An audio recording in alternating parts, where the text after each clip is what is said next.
When I bought the townhouse at Willow Creek Estates, I thought I was buying peace. Nestled behind rows of manicured hedges and winding brick paths, the neighborhood promised tranquility, clean streets, friendly faces, and strict HOA rules meant to protect property values. I didn't realize those rules came with a queen. Her name was Brenda Carville. Brenda wasn't elected president of the Homeowners Association. She declared herself president and dared anyone to object. No one did. Most were either too busy or too intimidated to push back. She ruled by paper, constant memos, fines, and passive-aggressive notes stuck to doors with painter's tape like she was tagging crime scenes. You couldn't leave a trash bin out 5 minutes past pickup without a warning on your mailbox. I tried to keep to myself. As a remote software developer, I mostly worked from home. I mowed the lawn on time, kept my hedges trimmed, and smiled politely at neighbors without getting involved. My house came with a deeded one-car garage, spot B7, tucked beneath a shed complex. That garage was mine, legally attached to the property. I parked my black Tacoma there every day. It wasn't luxury, but it was mine and in Brenda's HOA. That seemed like a miracle until the day I came home and found her Lexus parked in my space. At first, I thought she'd made a mistake. Maybe someone broke into her usual spot or her garage door jammed. But the note duct taped to my unit's front door cleared that up fast. Greater than due to temporary overflow caused by construction. Spot B7 has been reassigned for guest parking use. Please utilize public street parking until further notice. Brenda Carville, HOA President. I reread it twice. My garage had been reassigned. There was no notice, no vote, no warning, just a smug order. Signed like she ran the entire block. And maybe she did, but she didn't run me. I knocked on her door. It was just across the complex's courtyard. A pristine unit adorned with wind chimes that never moved and a stone fountain that hadn't worked since I'd moved in, she answered, with a look that was already annoyed. Yes, hi Brenda. You're parked in my garage. I'm aware. There must be some mistake. That spot B7, it's deeded to my unit. I checked the title when I closed. She didn't blink. Yes, well, we had an emergency HOA session and decided to make a few adjustments due to the contractor congestion. Your spot was best suited for temporary reassignment. But no one told me. You can't reassign a deeded space. Brenda crossed her arms. Her smile was clinical. This isn't personal, Ethan. It's about community needs. As president, I have the authority to make temporary decisions. You'll manage for a few weeks. I don't remember any meeting. It wasn't public. Emergency board quorum. We had a vote. Let me translate that. Brenda and her two closest lackeys, Gladys and Todd, had tea, scribbled some nonsense on a napkin, and called it democracy. I'd like to see the meeting minutes, I said, forcing my voice to stay calm. You're welcome to file a request through the proper channels. She shut the door before I could respond. The wind chimes gave a final jingle, like punctuation on an insult. That night, I parked 3 blocks away. The streets around Willow Creek were narrow and dimly lit, and I didn't feel great about leaving my truck out there. But more than that, I felt erased. Brenda hadn't just stolen my garage, she'd declared I didn't matter. The next morning I checked the HOA bylaws. Section 4.1. Privately deeded garages may not be reallocated or modified by the HOA without the legal consent of the property owner. Clear as day. I printed it out, highlighted it, walked back over to Brenda's door and slid it under.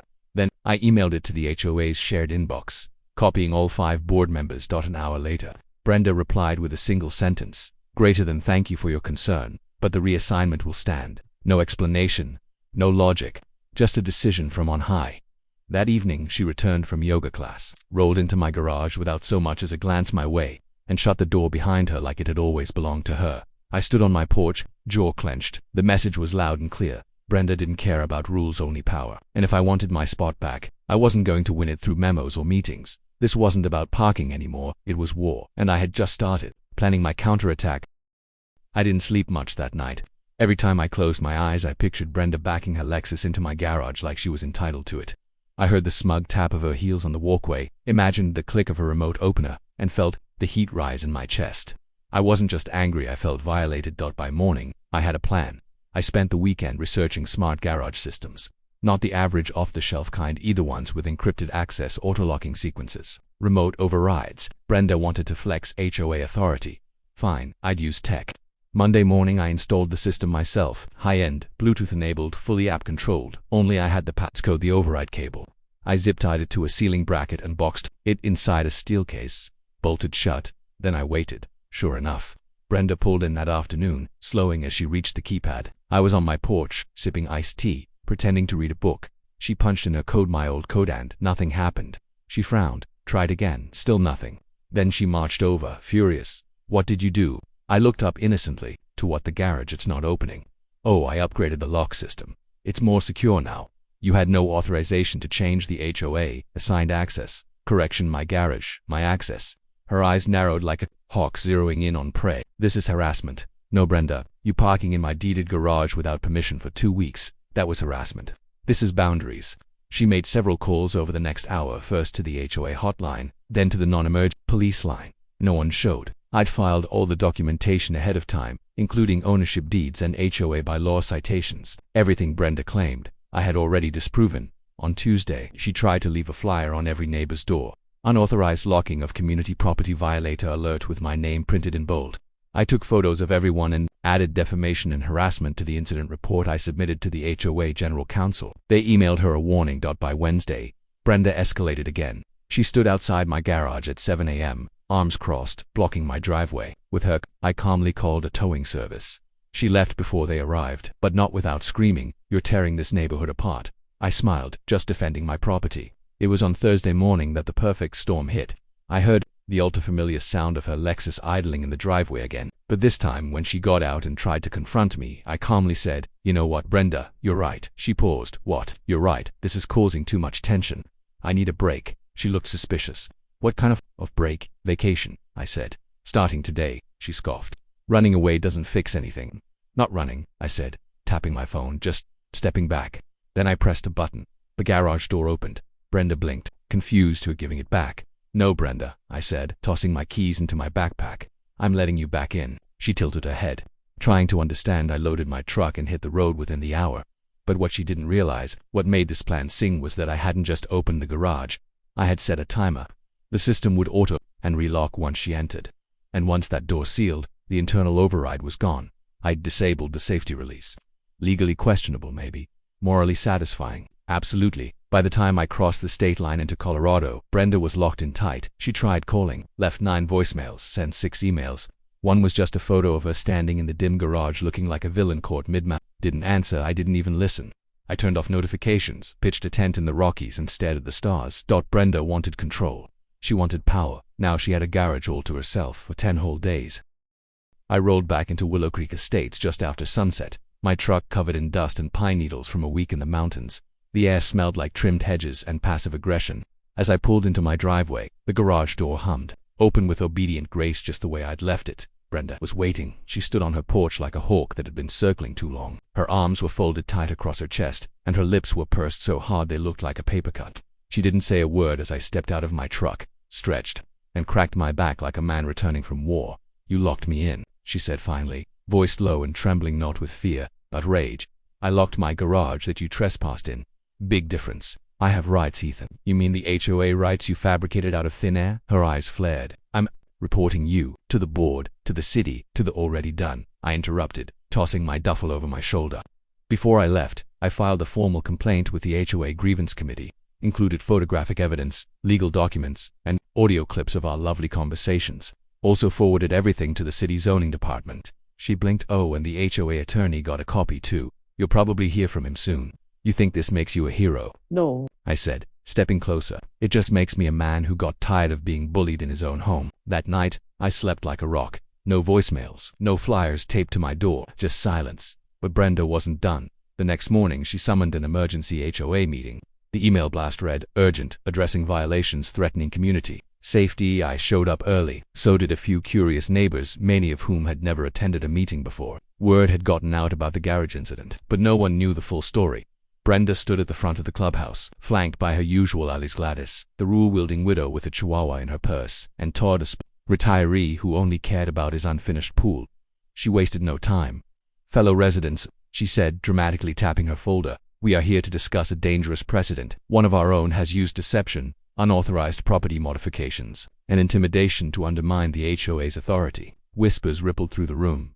"Let's be clear," she continued. "Mr. Ethan Sawyer not only locked a member of this community in a shared garage, he sabotaged community property and defied board policy." I stood slowly. "May I respond?" "You'll have 2 minutes." I walked to the front of the room, set my folder on the table beside hers, and turned to the audience.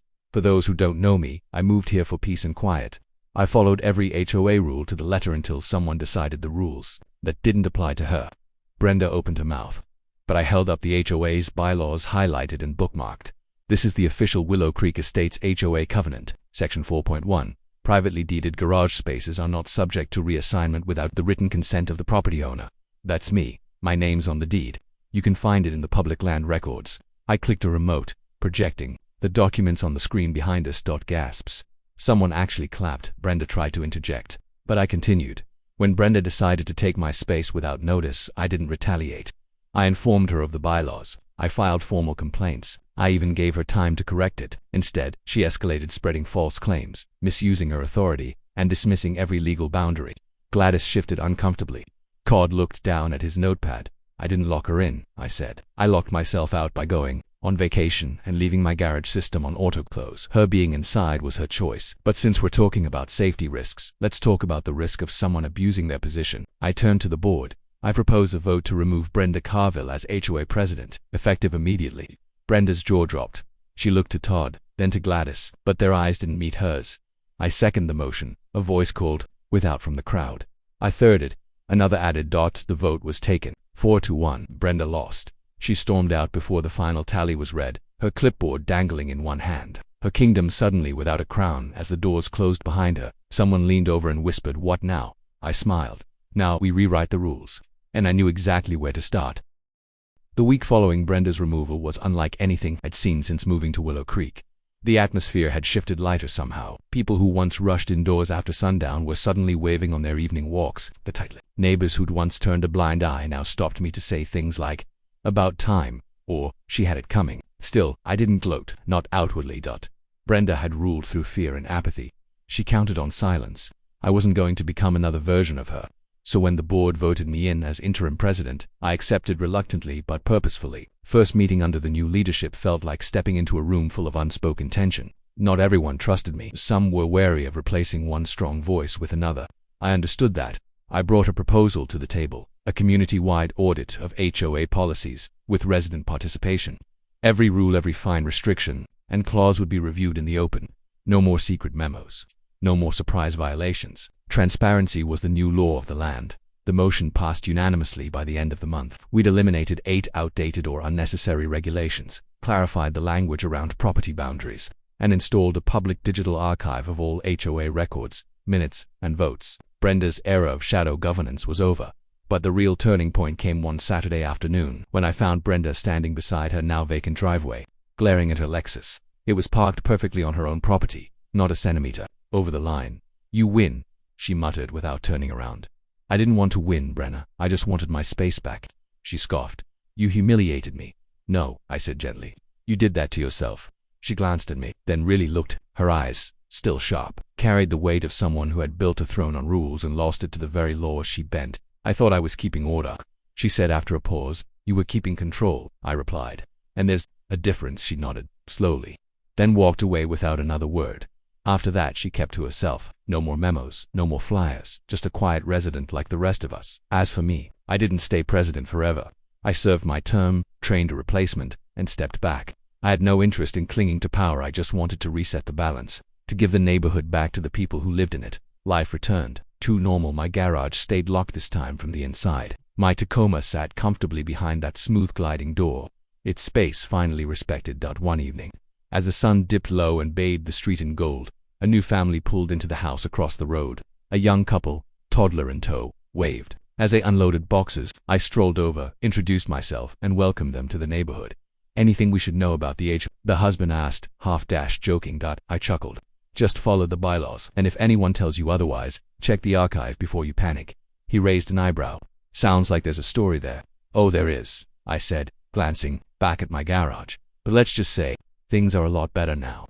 I left it at that. Because revenge isn't always about destruction. Sometimes, the sweetest justice is order restored, a crooked power set straight, a quiet victory earned, not through noise, but through patience, precision, and one very well-timed vacation. I didn't need to slam doors or make speeches. I just needed one locked garage, and a woman who couldn't help herself, and the next time someone parks where they don't belong, let's just say I've still got the app. And plenty of time.